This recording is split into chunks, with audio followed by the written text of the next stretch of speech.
Hey everybody, Adam and Alex to bring you this week's fishing report.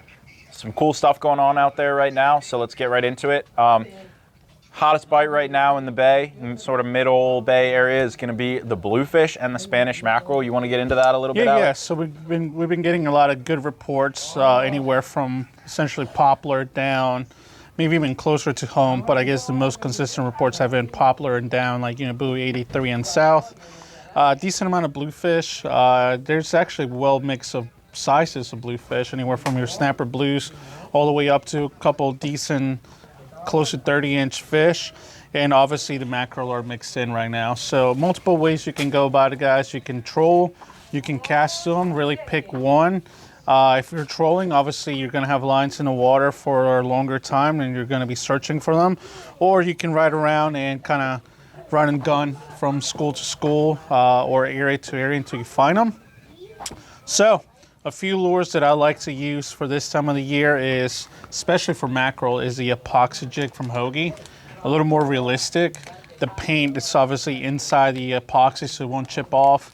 And whenever they get a little bit more finicky with that finish, it's a little more realistic, so it helps out.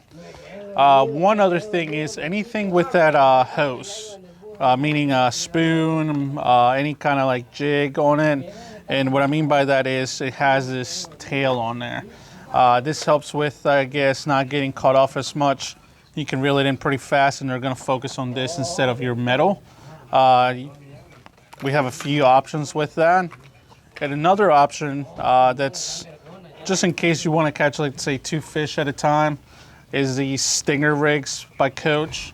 This is going to be a metal jig with a dropper loop with a teaser hook. And this is one of those occasions when you want to, kind of test your luck and see if you can land 2 at a time. But the bite is obviously going to get better as you get farther south, anywhere around the target ship. A lot of the chart captains that I'm talking to, they're saying this is a really good bite like we haven't seen in a couple of years. So if you want to make that drive down there, that's going to be the place to be. Yeah, absolutely, absolutely. As far as some other stuff going on in the bay, bottom fishing is great, like it usually is this time of year. You normally run into your croaker, your spot, your perch, and things like that. But it's the time of year where we start to get some other cool species. You might run into pufferfish. You might run into some whiting. You might run into some baby black sea bass. So really good action for bottom fishing. You go out with the kids. Bloodworms work really good. Grass shrimp works really good. Pieces of soft crab. Any of that's going to be great for bottom fishing. Look for some hard bottom areas, or any of like your CCA wrecks and reefs. You should do good bottom fishing there. Right. As far as white perch specifically is concerned, you want to touch on that? Yeah. So remember, guys, it's getting warmer, or it has been pretty hot. So like Adam said, focusing in a little bit deeper water with faster moving current areas is going to be key to catching multiple fish and not just a few. So definitely make sure to go into that Maryland DNR website. I think the NOAA website also has some numbers for those. I know everybody asks for those numbers. They're public. There's like really no secret reefs out there. Right. So definitely go into those websites and check them out. But the Chesapeake is going to be hard to beat. I mean, if you're in a place where there's perch or any kind of bottom fish, that's going to be one of the things that they're going to hit. A lot of times you don't necessarily have to tip it with anything. If you're trying to use it as a bottom rig, yeah, of course, fish bites, bloodworms, grass shrimp. But I like to use it just as a lure. That means I just sit there and you have to shake it a lot, meaning almost like a drop shot if you bass fish. And it works really well if the fish are there.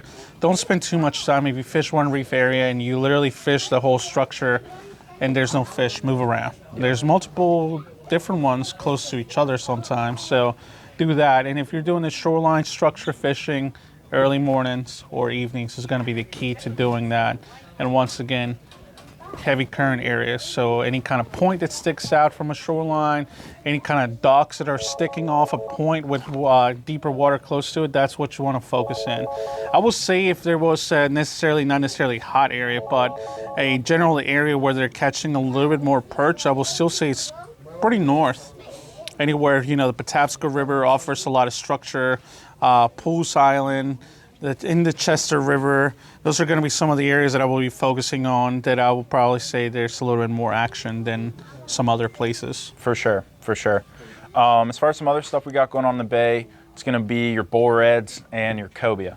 We'll start talking about the bull reds a little bit.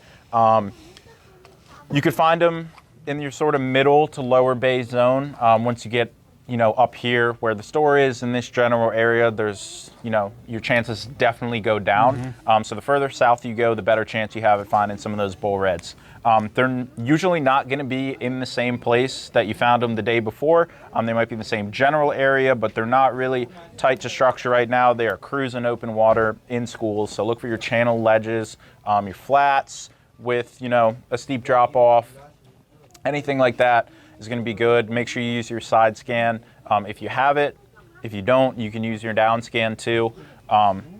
It's not sort of the same game as Bluefish. They don't hit the surface as much. If you do see that, that's a really rare and awesome treat. But we're mostly going to be relying on our electronics to catch those bull reds. And you can throw like a 7-inch diesel minnow at them. You can throw a big hair jig at them. The key is just making sure you have something on that's heavy enough that you can get it down to the bottom quickly when you spot that school.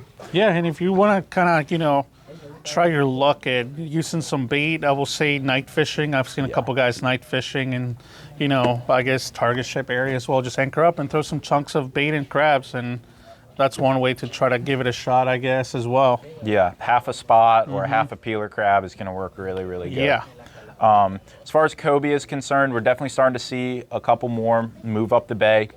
Still not a crazy consistent bite, but as opposed to, the last couple weeks, we were seeing a lot of singles. We're seeing some more bigger groups of them now, which, can increase your chance if you get a shot at them.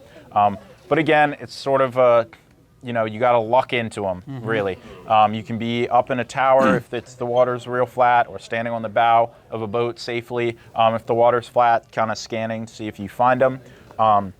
That's really the most effective way to get them on artificial. If you wanted to chunk for them or troll for them, do it in the same places where you would be looking for redfish. So like points with a drop off, or flats that go to a steep drop off, channel edges, things like that.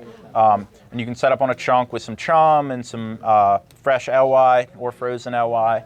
Or if you're trolling, you can use big spoons or hoses. Yeah. Typically, guys, remember, for cobia fishing in Maryland waters, it typically gets better as we get closer to the closing season, which is right in September. Yes, but everybody that you talk to will tell you the same way.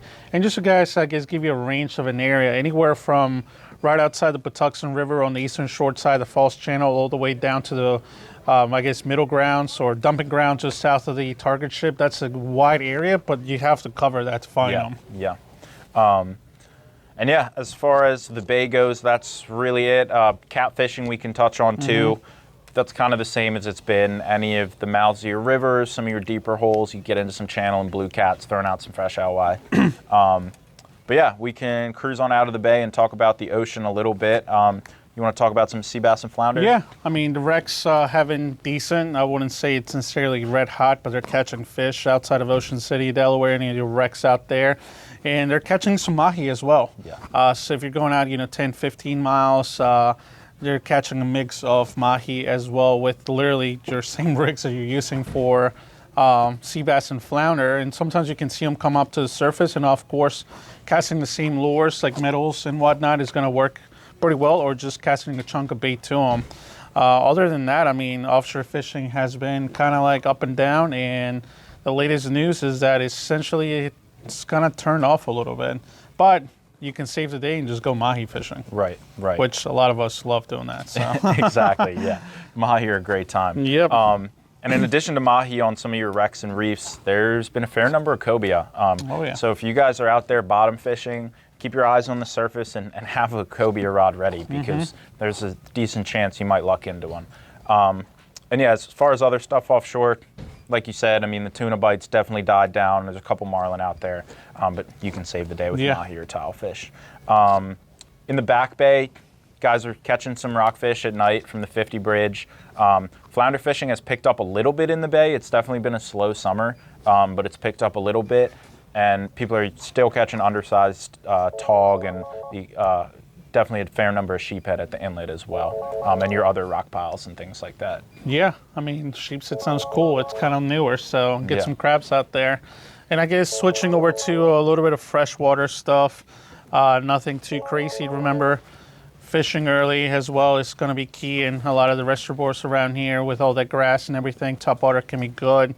And you'll be catching a mix of things as well in some of these reservoirs now as well as snakehead. So frogs are going to be great. Whopper ploppers on the edges of them. And this goes as well to be the same techniques you use in some of the tidal rivers right now. Yeah, absolutely. Touch on crabbing for a second. Crabbing is really good, guys. It's been really good all summer. We've been out there fishing. You see them swimming all over the surface. You're bottom fishing or drifting for flounder or whatever. You're getting grabbed by crabs. I mean, they are everywhere, like almost to the point where they're a nuisance when you're fishing. Yeah. So if you guys want to go out there and catch some crabs, now is the time to do it. Razor clams, chicken necks, LY are sort of your keystone baits for them. And you can do any technique that you want right now. It's all working. Trout line, hand line, pull traps. Crabbing is really, really, really hot. So get out there and catch you guys some crabs. Yep, and I think that's all for your fishing news, guys. Thank you for watching, and we'll see you guys back next week.